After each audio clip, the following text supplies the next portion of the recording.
Truly I say to you, among those born of women, there has risen no one greater than John the Baptist. Yet the one who is least in the kingdom of heaven is greater than he. 9th of December, Thursday of second week of Advent reflection. My dear friends, it was a time where they thought John the Baptist was greater than Jesus because he was from the priestly clan. Zechariah was his father, and he was from the priestly clan. And Jesus, seemingly, is the son of a carpenter, I said it. And seemingly the preaching was, he was a veteran speaker. And he was he spoke so boldly. And the people thought he's greater than Jesus even. So Jesus never wanted to penalize John the Baptist, no. Rather, he wanted to break the mind frame of those people then. So their value system, there's a problem.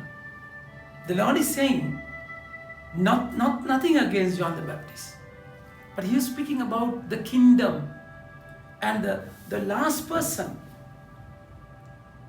is greater than John the Baptist.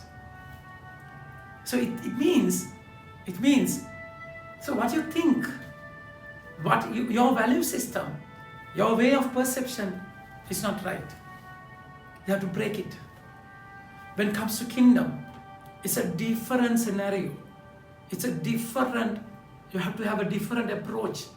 The same thing is expressed here when he says, for the days of John the Baptist until now, the kingdom of heaven has suffered violence. My dear friends, the translation is wrong. It's not first suffered violence, but then forcibly entered, and violent men seize it. That's the current translation. So violent men, they have forcibly entered the kingdom, and violent men seized it. So it has their notion is a fight. You have to fight for it. You have to. It's a competition. You forcibly enter there, and rather, Jesus is saying, kingdom is something different. It's freely given, completely freely given. You don't have to force anything. It happens with complete surrender. So it's not by your effort, by your fight. No, my dear friends. The Lord is saying, for all the prophets and the law prophesies until John. And if you are willing to accept it, he is Elijah who is to come. He is Elijah who is to come. Who has ears to hear, let him hear. So, for all the prophets and the law prophesies until John, and if you are willing to accept it, he is Elijah who is to come. He who has ears to hear, let him hear. So they believed before Christ, Messiah, Elijah would come again. The Lord is saying he's Elijah. But then you can't recognize him as Elijah. And also then you can't recognize Jesus as Messiah. So that's exactly why the Lord is asking you to hear properly. It's all his grace. His might is his power. So in the first reading, he beautifully says, I, the Lord your God, hold your right hand, and it is I who say to you, fear not. I'm the one who helps you. Your right hand is your strength, my dear friends. If you're a right-handed person, if you're a left-handed person, that's different. But then most of us are right-handed people, isn't it? So if you're right-handed, so what you need most is your right hand. The Lord is saying, I'm holding your right hand, isn't it? So your strength is going to be me. So your effort should be holding me, not anyone else. It's not your effort, isn't it? It's by your surrender that you are going to come to the kingdom. So they thought what they thought about John the Baptist, their image, their frame, and violently they try to enter there, as if they try to violently catch Jesus. And then when he said, I am, in John 18th chapter, he says in the Garden of Gethsemane, it's me, I am. And they all fainted, isn't it? They all fainted, and Jesus raised them again. And why you force? Here am I. My dear friends, the Lord is saying beautifully, fear not, you worm, Jacob. You're like a worm. You are just a nobody. But then the Lord is saying, fear not. As long as you are connected, as long as you depend on me, you don't have to be scared of. The Lord is saying, I am the one who helps you, declares the Lord. You redeem. Redeemer, your Redeemer is the Holy One of Israel. Behold, I make of you a threshing sledge, new, sharp, and having teeth. Behold, I make of you a threshing sledge, new, sharp, and having teeth.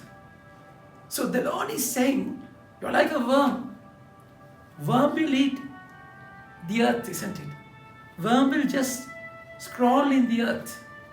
But the Lord is saying that worm is going to be a backhoe, a machine, which you shall thrash the mountains and crush them, and you shall make the hills like chaff, and you shall winnow them, and the wind shall carry them away, and the tempest shall scatter them. So see the power when you are in His hand. See the power. So John the Baptist and the kingdom of God separated. John came before Christ. The kingdom is realized after Christ. With the power of the Paschal mystery, my dear friends. With the power of the Paschal mystery, that John, those who live here, is going to have power, complete connection with the Lord. It happens with Jesus. That was a demarcation, isn't it? Those who live before Him and those who enter the kingdom, by then there is no one in the kingdom. Because kingdom of God, that place is a place where all of us would remain in complete connection. That's exactly the meaning of it. You shall rejoice in the Lord. When the poor, needy seek water, and there is none, and their tongue is parched with thirst, I, the Lord, will answer them. So that is a thirst. That is your desire, ardent desire to meet Him for the Lord. I will open rivers and bare heights and fountains in the midst of the valleys. I will make the wilderness a pool of water, the dry land spring of water. My dear friends, and they may see and know, may consider and understand together that the hand of the Lord has done this, the Holy One of Israel has created it. So when you are like a worm, then your God is going to use you. When John the Baptist, He has given him power. So it's important that you realize the values in a different frame. Because without Him, you are nobody. You are just like a worm. And the Lord has taken you with a purpose. So life in full connection with the power of Jesus is life of power and authority, my dear friends. Think about it. Have a nice day. May God bless you.